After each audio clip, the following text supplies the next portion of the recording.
我回来了，老婆。怎么样？出结果了吗？上钱吧，我朋友让我去买可孚的呼吸机。还要带呼吸机？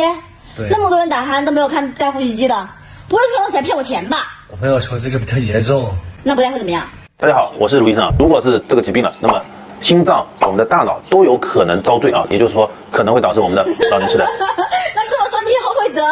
也就是说，老年痴呆喽，痴呆老头儿，痴呆老头儿。鼾会导致阳痿吗？答案是会。可不呼吸机多少钱？今天晚上买。